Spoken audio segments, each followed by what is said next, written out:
Estimados hermanos, saludos cordiales. La palabra del Señor dice que el anhelo ardiente de la creación es el aguardar la manifestación gloriosa de los hijos de Dios. Ya Cristo viene, por eso está enviando sus juicios, y todos estamos sufriendo las mismas consecuencias. Pero para nosotros este juicio es de purificación, para que se desprenda toda la escoria y para demostrar que eres realmente oro. El título de este mensaje es ¿qué dice Dios en su palabra con respecto al coronavirus?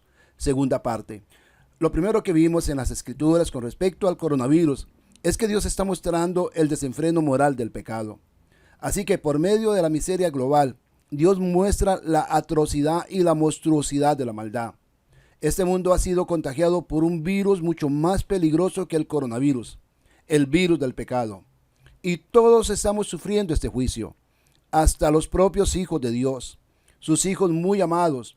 Todos estamos sufriendo las mismas consecuencias.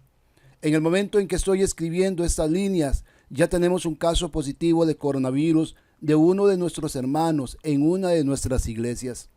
Es algo que nos deja consternados. Se trata de una familia entera que puede terminar infectada por este virus y por lo cual les pido oración por ellos, porque este juicio nos afecta a todos. Lo segundo que vamos a ver de qué dice Dios en su palabra con respecto al coronavirus. La respuesta es: Dios está enviando sus juicios. Hasta este momento toda la miseria que afecta a nuestro mundo se debe al resultado de la caída, el resultado de la entrada del pecado que desprecia a Dios. Esto no quiere decir que todas las pruebas, tribulaciones o sufrimientos de manera individual se deban a juicios personales por consecuencias de pecados. Tenemos por ejemplo el caso de Job. Sus sufrimientos no fueron a causa de sus propios pecados. En Job 1:1 dice: había en el país de Uz un hombre llamado Job. Era un hombre perfecto y recto, temeroso de Dios y apartado del mal. Nos habla de un hombre íntegro, intachable, temeroso de Dios y apartado del mal, que vivía en los tiempos de los patriarcas, en los días del Génesis. Ahora, ¿qué dice Dios en su palabra con respecto al coronavirus? Nos dice que Dios está enviando sus juicios. Y nos dice que este juicio empieza primero por la casa de Dios. Dios está enviando sus juicios. El juicio comienza por la casa de Dios. Hay efectos físicos colaterales del juicio de Dios que afecta a su pueblo. Las consecuencias y efectos de sus juicios los sufrimos todos. Dice la palabra de Dios en 1 de Pedro 4, 17 al 18. Es tiempo de que el juicio comience por la casa de Dios. Y si primero comienza por nosotros, ¿cuál será el fin de aquellos que no obedecen al evangelio de Dios? Y si el justo con dificultad se salva, ¿qué pasará con el impío y el pecador? Y todo esto que nos acontece, con todos estos sufrimientos y adversidades, en lugar de angustiarnos, debería de ser otro motivo de consuelo para todos nosotros. No es algo que está ocurriendo que debería de sorprendernos. En 1 de Pedro 4:12 nos dice: amados, no os sorprendáis del fuego de la prueba que os ha sobrevenido, como si alguna cosa extraña os aconteciera. Todos deben pasar bajo el juicio de Dios. La propia casa de Dios primero. Su castigo está aquí, por lo cual deben glorificarlo como prueba de su pertenencia a su familia y una promesa de su escape del final de aquellos a quienes el juicio finalmente los alcanzará por desobedecer el evangelio. Quiero que veamos todo esto en contexto para que tengamos una idea general del sufrimiento de los creyentes en la epístola de Pedro. En el primer capítulo leemos, en 1 de Pedro 1:6, por lo cual vosotros os alegráis, aunque ahora por un poco de tiempo, si es necesario, tengáis que ser afligidos en diversas pruebas. Pedro explica que estas pruebas están probando nuestra fe. En 1 de Pedro 1:7 nos dice: para que sometida a prueba vuestra fe, mucho más preciosa que el oro, el cual aunque perecedero se prueba con fuego, sea hallada en alabanza, gloria y honra cuando sea manifestado Jesucristo. En el segundo capítulo Pedro nos dice en 1 de Pedro 2:11 al 12: amados, yo os ruego como a extranjeros y peregrinos que os abstengáis de los deseos carnales que batallan contra el alma. Mantened buena vuestra manera de vivir entre los gentiles, para que en lo que murmuran de vosotros como de malhechores, glorifiquen a Dios en el día de la visitación al considerar vuestras buenas obras. Entonces aquí nuevamente surge la idea de que fueron calumniados como malhechores y perseguidos por causa de la justicia. Estaban sufriendo angustia y diferentes pruebas. En 1 de Pedro 2:19 nos dice: lo que merece aprobación es que alguien, a causa de la conciencia delante de Dios, sufra molestias padeciendo injustamente. Pedro nos dice: ¿qué crédito hay si cuando pecas y eres tratado severamente, lo soportas con paciencia? Pero si cuando haces lo correcto, lo justo, y sufres por ello, y si lo soportas con paciencia, esto encuentra favor con Dios. En el tercer capítulo lo resume de esta manera. Primera de Pedro 3:14 nos dice: pero también, si alguna cosa padecéis por causa de la justicia, bienaventurados sois. Y nuevamente indicando que estaban siendo tratados con medios malvados y también estaban siendo insultados. En primera de Pedro 3:17 nos dice: mejor es que padezcáis haciendo el bien, si la voluntad de Dios así lo quiere, que haciendo el mal. En el cuarto capítulo encontramos en primera de Pedro 4:1: puesto que Cristo ha padecido por nosotros en la carne, vosotros también armaos del mismo pensamiento, pues quien ha padecido en la carne terminó con el pecado. Pedro dice que debemos armarnos del mismo pensamiento. En el quinto capítulo leemos en primera de Pedro 5:10: pero el Dios de toda gracia, que nos llamó a su gloria eterna en Jesucristo, después de que hayáis padecido un poco de tiempo, Él mismo os perfeccione, afirme, fortalezca y establezca. Ahora, hemos visto que en cada capítulo de la epístola de Pedro hay alguna referencia al sufrimiento injusto. La iglesia está pasando por pruebas, por sufrimientos, por adversidades.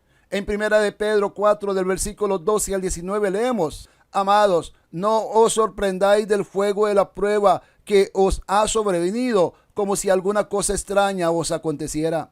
Al contrario, gozaos por cuanto sois participante de los padecimientos de Cristo, para que también en la revelación de su gloria os gocéis con gran alegría. Si sois ultrajados por el nombre de Cristo, sois bienaventurados, porque el glorioso Espíritu de Dios reposa sobre vosotros. Ciertamente, por lo que hace a ellos, Él es blasfemado, pero por vosotros es glorificado. Así que ninguno de vosotros padezca como homicida, ladrón o malhechor, o por entrometerse en lo ajeno. Pero si alguno padece como cristiano, no se avergüence, sino glorifique a Dios por ello. Es tiempo de que el juicio comience por la casa de Dios, y si primero comienza por nosotros, ¿cuál será el fin de aquellos que no obedecen al Evangelio de Dios? Y si el justo con dificultad se salva, ¿qué pasará con el impío y el pecador? De modo que los que padecen según la voluntad de Dios, encomienden sus almas al fiel Creador y hagan el bien. A Pedro lo que le preocupa es el sufrimiento por causa de la justicia, el sufrimiento por causa de Jesucristo. Ahora, cuando esto sucede, hay una serie de cosas que debes tomar en serio. En primer lugar, en este maravilloso resumen de Pedro, es esperar sufrimiento. En 1 de Pedro 4:12 dice: amados, no os sorprendáis del fuego de la prueba que os ha sobrevenido, como si alguna cosa extraña os aconteciera. Lo que nos dice es que Dios ha traído esta prueba para probarte de la autenticidad del estado de tu cristianismo. Este juicio que nos afecta a todos, para nosotros no es de condenación, sino de purificación. Es la prueba de Dios para demostrar que realmente eres oro. Es la prueba de Dios para demostrar que eres realmente cristiano. Él trae sufrimiento inevitablemente a tu vida para probar la autenticidad de tu fe. Cuando esto sucede, hay varias cosas que se deben considerar. En primer lugar, vimos que hay que esperar sufrimiento. En segundo lugar, no solo espere sufrimiento, sino que también espere regocijarse en el sufrimiento. En primera de Pedro capítulo 13, versículo 14 leemos: al contrario, gozaos por cuanto sois participantes de los padecimientos de Cristo, para que también en la revelación de su gloria os gocéis con gran alegría. Si sois ultrajados por el nombre de Cristo, sois bienaventurados, porque el glorioso Espíritu de Dios reposa sobre vosotros. Ciertamente, por lo que hace a ellos, Él es blasfemado, pero por vosotros es glorificado. Aquí simplemente está diciendo, regocíjate en eso. ¿Por qué? Porque compartes los sufrimientos de Cristo. ¿Por qué? Porque compartirás la gloria de Cristo en su revelación. ¿Por qué? Porque mientras sufres ahora, el Espíritu de Dios descansa sobre ti. El Espíritu Santo se encarga de refrescarte, fortalecerte y edificarte. Entonces puedes alegrarte. Cuando esto sucede, hay varias cosas que se deben considerar. Vimos que primero debes esperar sufrimiento. En segundo lugar, regocijarse en el sufrimiento. Y en tercer lugar, este juicio es muy necesario para evaluar el sufrimiento.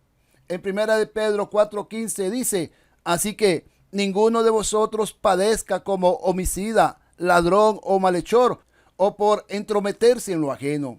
Hay 4 males mencionados allí que realmente son típicos de un estilo de vida no regenerado y se utilizan para ilustrar el carácter del sufrimiento inaceptable. Si se sufre por estas causas, sea como homicida, ladrón, malhechor o por entrometerse en lo ajeno, alguien se va a enojar, lo va a perseguir, lo va a meter en la cárcel o le va a quitar la vida. Entonces tienes que preguntarte y evaluar, ¿por qué causa estoy sufriendo? La implicación es, si estás sufriendo porque eres un asesino, eres un ladrón, eres un criminal de algún tipo o eres un intruso problemático que perturba la sociedad, deberías avergonzarte.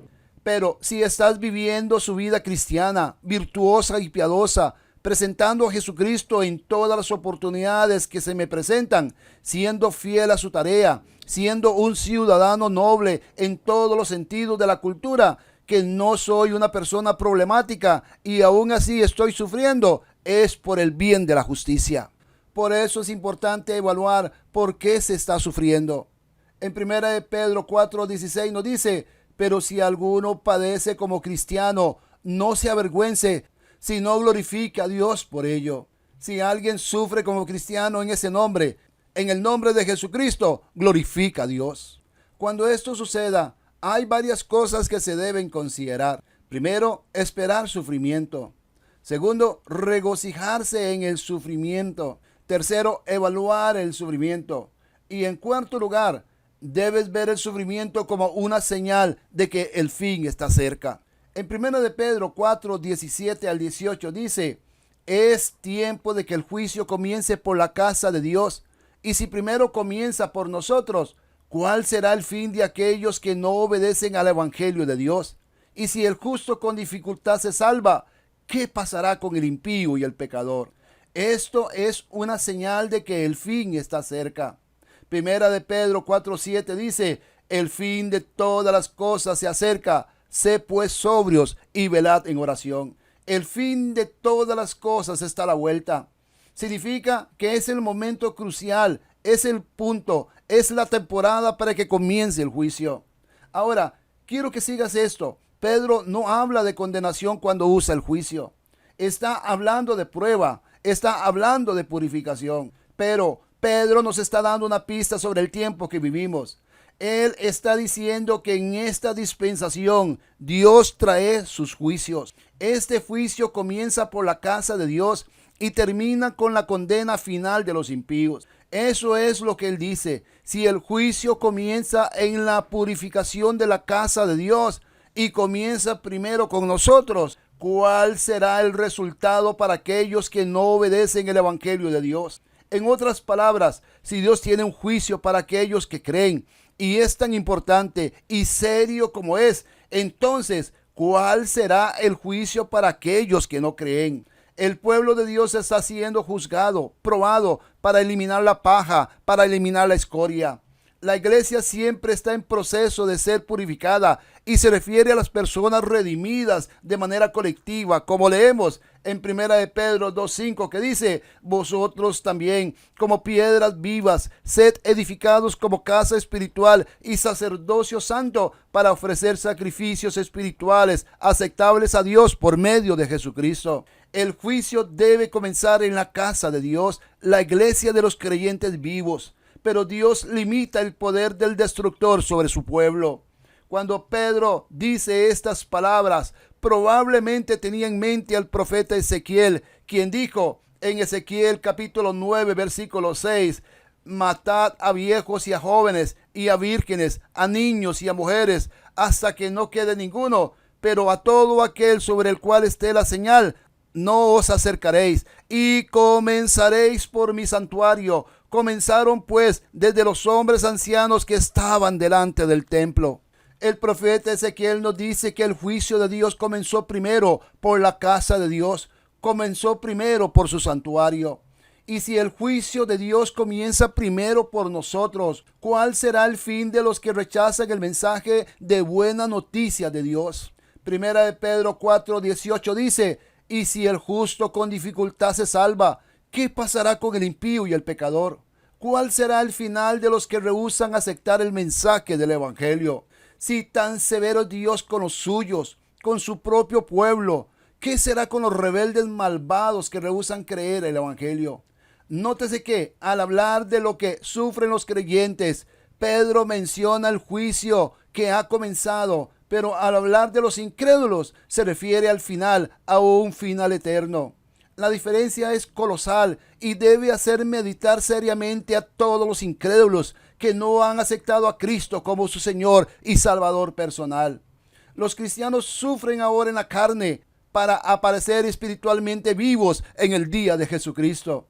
En cambio, los incrédulos no sacan ningún provecho de lo que aquí pueden sufrir, sino que su juicio final desembocará en la muerte eterna. Proverbios 11:31 dice: ciertamente el justo recibe su paga en la tierra, cuanto más el malvado y el pecador.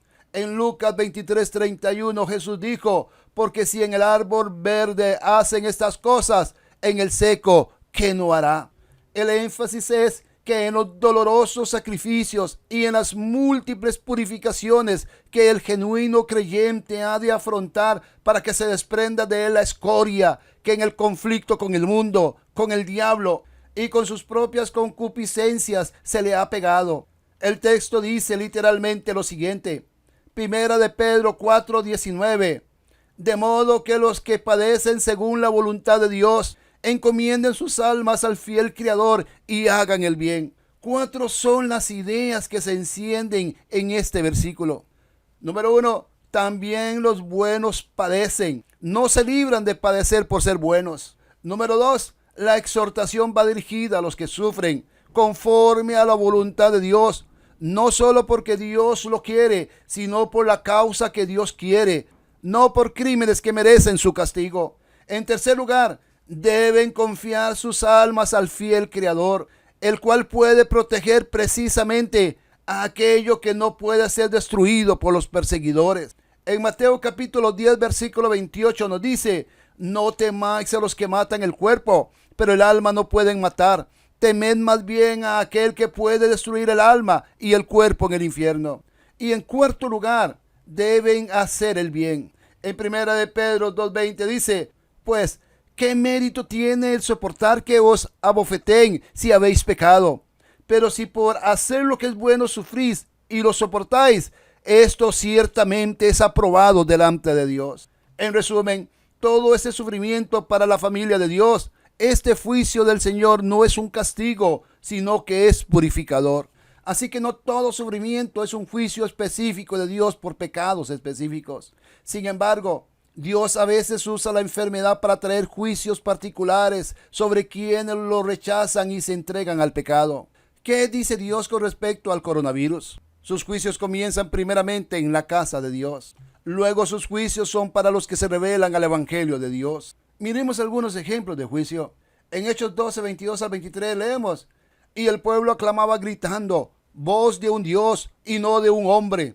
Al momento un ángel del Señor lo hirió, por cuanto no dio la gloria a Dios y expiró comido de gusanos. Dios puede hacer lo mismo con todos los que se exaltan a sí mismos. Nos debería sorprender que muchos de nuestros gobernantes no caigan muertos todos los días por causa de su arrogancia ante Dios y los hombres. Dios refrena de alguna manera su ira, y esa es una gran muestra de misericordia. Tenemos también el caso del pecado de las relaciones homosexuales. Pablo señala sin equivocarse hacia la homosexualidad en este versículo. Romanos capítulo 1 versículo 24. Por lo cual también los entregó Dios a la inmundicia en los apetitos de sus corazones, de modo que deshonraron entre sí sus propios cuerpos. En los siguientes versículos apunta a la homosexualidad con más detalle. En el versículo 26 nos dice: por eso Dios los entregó a pasiones vergonzosas, pues aún sus mujeres cambiaron las relaciones naturales por las que van contra la naturaleza. En la Nueva Traducción Viviente nos dice: por esa razón Dios los abandonó a sus pasiones vergonzosas. Aún las mujeres se rebelaron contra la forma natural de tener relaciones sexuales y en cambio dieron rienda suelta al sexo unas con otras. Al cambiar la verdad por la mentira, los dejó Dios al premio de la más vergonzosa corrupción sexual, de forma que ellos cambiaron el recto uso del sexo, la unión con el sexo opuesto, y ellos lo cambiaron por la homosexualidad. Se nombran primero a las mujeres, no porque este pecado sea entre ellas más corriente, sino por ser más antinatural. Por eso dice en Romanos 1:26, aún sus mujeres, incluso sus mujeres, cambiaron el uso natural del sexo por el que es contra la naturaleza. La homosexualidad entre los hombres se describe a continuación. En el versículo 27, Nueva Traducción Viviente, leemos: los hombres por su parte, en lugar de tener relaciones sexuales normales con la mujer, ardieron en pasiones unos con otros. Los hombres hicieron cosas vergonzosas con otros hombres y como consecuencia de ese pecado sufrieron dentro de sí el castigo que merecían. Con los colores más vivos, mientras que a Pablo le ha repugnado por delicadeza dar más detalles sobre las mujeres, la última frase del versículo 27 merece especial atención.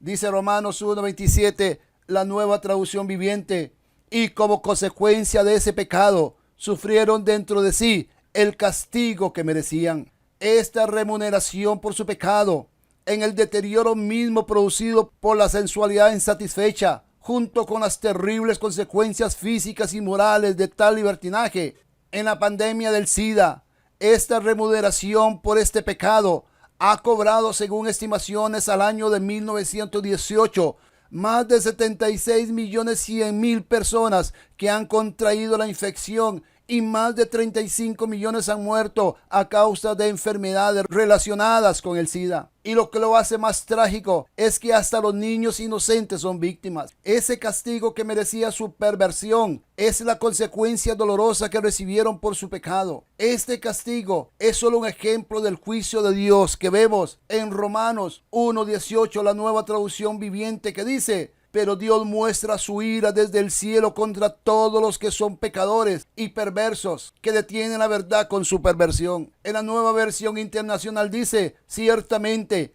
la ira de Dios viene revelándose desde el cielo contra toda impiedad e injusticia de los seres humanos que con su maldad obstruyen la verdad. Y en la Reina Valera nos dice: la ira de Dios se revela desde el cielo contra toda impiedad e injusticia de los hombres que detienen con injusticia la verdad. ¿Qué significa esta última frase? Aunque impiedad indica no tener respeto a Dios, no hacerle caso, e injusticia expresa una negación de lo que se debe a los demás y aún el fallo moral en relación con nosotros mismos. La segunda mención de injusticia en el mismo versículo insinúa que el vocablo tiene una extensión más amplia y abarca toda la actividad humana que impide la penetración de la gracia y de la verdad en el interior de la persona. Aquí Pablo, como experto cirujano, antes de aplicar la gasa, hace la incisión y escudriña la herida y trata de convencer de pecado y avisar de la ira de Dios contra el pecador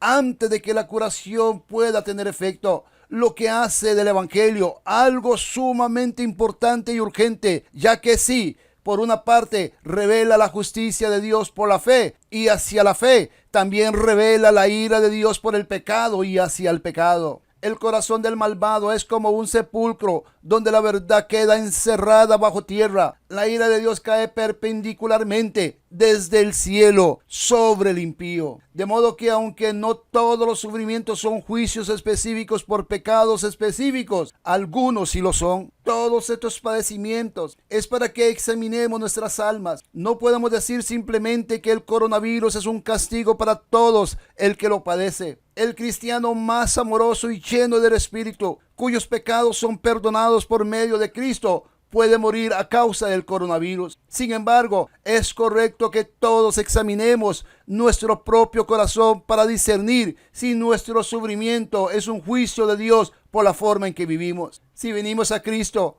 podemos estar seguros de que nuestro sufrimiento no es un juicio de Dios para castigarnos. Lo sabemos porque Jesús dijo en Juan 5:24, de cierto os digo, el que oye mi palabra y cree al que me envió, tiene vida eterna y no vendrá condenación, sino que ha pasado de muerte a vida. No hay condenación para los que están en Cristo Jesús. Romanos capítulo 8, versículo 1 dice, ahora pues, ninguna condenación hay para los que están en Cristo Jesús, los que no andan conforme a la carne, sino conforme al Espíritu. Estamos viviendo los últimos tiempos. Para nosotros como cristianos es una señal. En 1 de Pedro 4:7 dice, el fin de todas las cosas se acerca, sé pues sobrios y velad en oración. Es tiempo que evaluemos nuestra vida de oración. Es tiempo de orar, no una simple oración, sino una fuerte oración, porque nuestra redención está cerca. Dios nos ama tanto, Cristo ya viene. Oremos. Señor, recurrimos a ti, reconociendo que tú eres nuestro Salvador, que nos redimiste con tu sangre preciosa y que viviremos por siempre, por toda la eternidad contigo en tu gloria. Te pedimos, Señor, en medio de tus juicios, que nos purifiques. Como dice tu palabra en el Salmo 139, examina, Dios, y conoce mi corazón, pruébame y conoce mis pensamientos. Ve si hay en mí camino de perversidad y guíame en el camino eterno. Como también en el Salmo 19:12, ¿cómo puedo conocer todos los pecados escondidos en mi corazón? Límpiame de estas faltas ocultas. Límpianos de toda contaminación de carne y de espíritu y perfecciona la santidad en nosotros. Somos tus hijos y nos gloriamos en las tribulaciones. Y te pedimos que quites de nosotros toda escoria que se ha pegado en nuestras vidas a través del conflicto con el mundo, con el diablo y con nuestras propias concupiscencias. Bendice a las familias de nuestra iglesia, a sus hijos, cuídalos, suple cualquier necesidad. Ten misericordia de Costa Rica, del mundo, de los enfermos de este virus. Sálvalos, Señor. Guarda y bendice a los niños, a los jóvenes, a las mujeres, a los hombres, a los adultos mayores. Te lo pedimos en el nombre de nuestro Señor Jesucristo. Amén.